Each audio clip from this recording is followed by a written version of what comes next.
I think is going to be very dramatically interesting, very emotionally intriguing. And I think the style of it is incredibly engaging and entertaining and not a downer, even though the subject matter itself is tricky. I think this project is incredibly timely. Right now, we're still talking about the Confederate flag. We're happy that it's finally lowered in South Carolina. Why are we still even having this conversation? Yeah.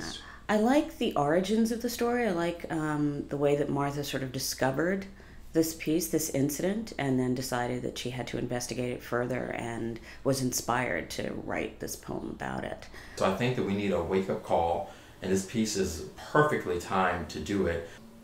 I mean, poetry exists to take us out of ourselves, and I think it will do that with this, regardless of it being a more dark subject matter. But what haunts Martha Collins is a remark her father made much later in his life. They were driving somewhere in the Midwest, perhaps in southern Illinois, and he said, "You know, when I was a child, I saw a hanging. I saw a man hanged." It wasn't until years later that Martha discovered that the hanging in question was in fact a lynching from a wonderful arch that went over the main street of Cairo, Illinois.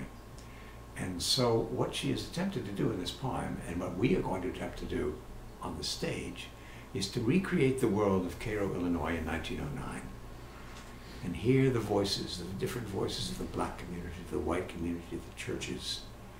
And yet this is not simply a story. It is a kind of rhapsodic meditation on the part of a very skilled poet on what it means to have had a member of her family witness and to a certain extent to have been involved in this amazing and vivid crime, really a crime against a man's humanity.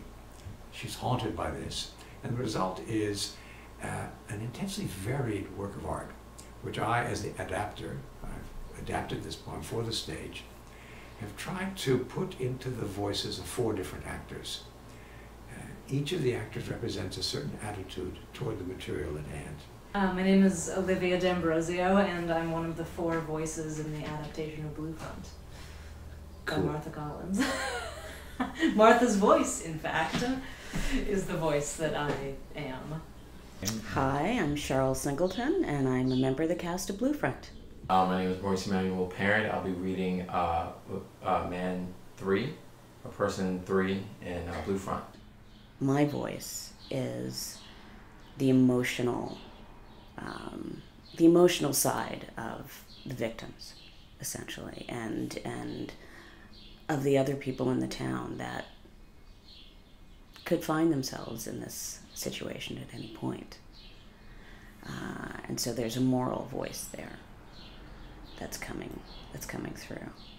I have the task and the honor and the the challenge that I'm more than ready to accept of telling what happened and embodying it at the same time, living kind of in 2 worlds, being a storyteller but also being an actor, going on a journey myself, but then also using the words to tell a story. It's storytelling on 2 different levels. I imagine this production to be, in fact, an ensemble piece. You might even call it a quartet.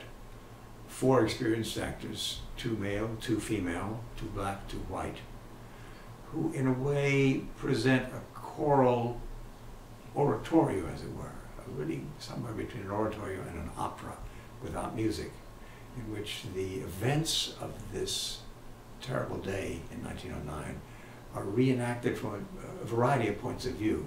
So these different voices come together like the 4 parts of a small chorus of 4 people.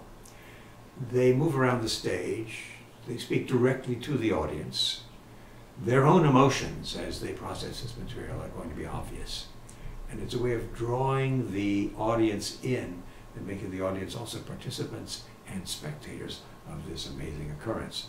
I think it's going to be very dramatically interesting, very emotionally intriguing, and bringing it to the current debate of what's going on in this country and how we need to stop what's going on in this country is just going to make it very fascinating for everyone who sees it. because this piece will be delivered to them through sort of an unusual mechanism, that it might allow for new insights or reflections on the themes themselves. I just want to applaud Poets Theater for producing something like this, and I want to applaud Martha for writing it. I think it's really brave to look back and something like this and to want to know more and to get all the details. So like I said, I think things like this are easily brushed off, and it takes a brave soul to look at it and piece it apart and present it, you know, with a message and with a story behind it. To inviting them not simply to come and hear the show, but also to stay after the show, to talk with the actors, with the playwright, perhaps with the poet herself, about what this has meant to them. So in that sense, it will become not a private theater event, but part of a public conversation, which, of course, we always say we need to have this conversation in this country. But in fact, we are always already having it. And this is not about something that happened this week, but it is about something that, in fact, is ongoing. This is, as we say in the Bible, this is all one story. Come see it. And support the Poets Theater.